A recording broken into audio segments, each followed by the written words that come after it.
Late 1648. Charles I is a prisoner.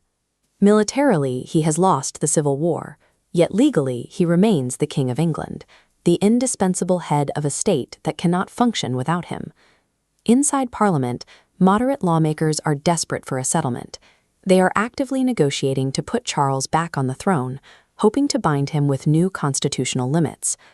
Charles knows his enemies need his signature to legitimize any new government. He plays competing factions against each other, offering concessions he intends to break, while stalling for time to regain his full authority.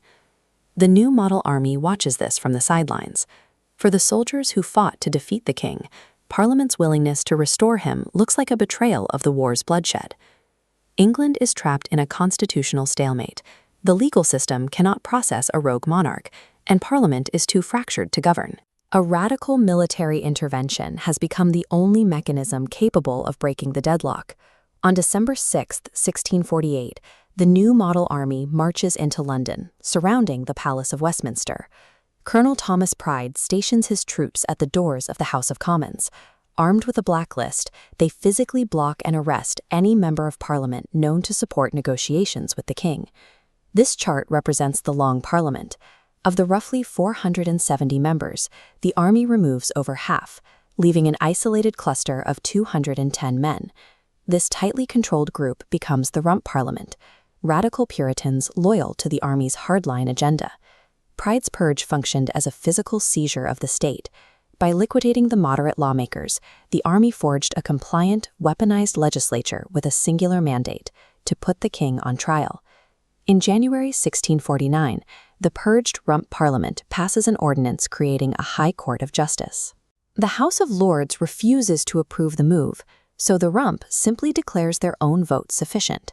This ad hoc tribunal operates completely outside the established English legal framework. This diagram illustrates traditional English law, where treason is defined as a subject attacking the sovereign. But Solicitor General John Cook drafts a novel legal theory. He reverses this flow, arguing that sovereignty actually lies with the people, and the king is merely an office holder entrusted with their care. When Charles waged war against his realm for unlimited power, he committed treason against his subjects. The prosecution classified the king a public enemy, stripping his status as the state. The High Court of Justice functioned as a specialized judicial weapon, engineered to provide legal cover for a predetermined regicide, rather than to weigh evidence. The trial opens in Westminster Hall on January 20th. At one end sit the Puritan judges, heavily armed and dressed in austere black. Facing them is the captive king in faded silk, refusing to remove his hat in contempt. As Solicitor General Cook begins to read the indictment, Charles attempts to silence him. He strikes the prosecutor across the shoulder with his cane, so forcefully that the ornate silver tip snaps off and clatters onto the stone floor. Nobody moves to pick it up for him. When ordered to enter a plea, Charles flatly refuses. He invokes sovereign immunity, stating that no learned lawyer would affirm that an impeachment can lie against a king, because a king can do no wrong. He demands to know by what lawful authority he is being tried.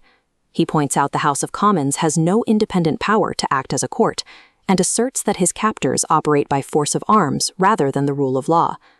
Charles's refusal to plea functioned as a razor-sharp legal defense. By remaining silent, he denied the rogue court any procedural or jurisdictional legitimacy. The court sidesteps this tactic by applying a principle called pro confesso, treating his refusal to plea as an admission of guilt. On January 27th, the court holds its final public session. They formally pronounce Charles Stuart a tyrant, traitor, and murderer, and sentence him to death by severing his head from his body. Passing the sentence is only the first step. Someone must order the execution. Army leadership scrambles to gather signatures for the official death warrant. 59 commissioners ultimately attach their names and press seals into the red wax. Forcing 59 men to sign the warrant was a deliberate mechanism to distribute the massive political liability of regicide across the military and legislative leadership. January 30th, 1649, is a bitterly cold day in London. A large, tense crowd gathers outside the banqueting house on Whitehall. The execution platform built against the side of the hall is draped in black. Staples are driven into the wood for restraining ropes, and an execution block is placed in the center. The block is unusually low, stripping Charles of a dignified kneeling posture.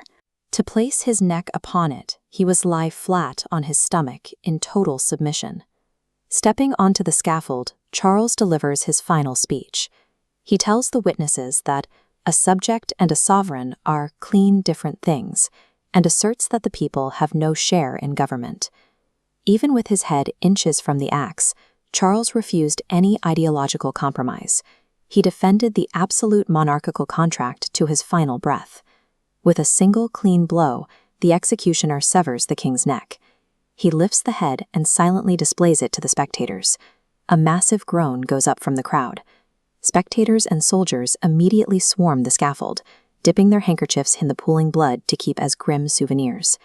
Ignoring the chaos around them, officials sweep the remains into a simple wooden coffin and quickly hide it away inside the palace.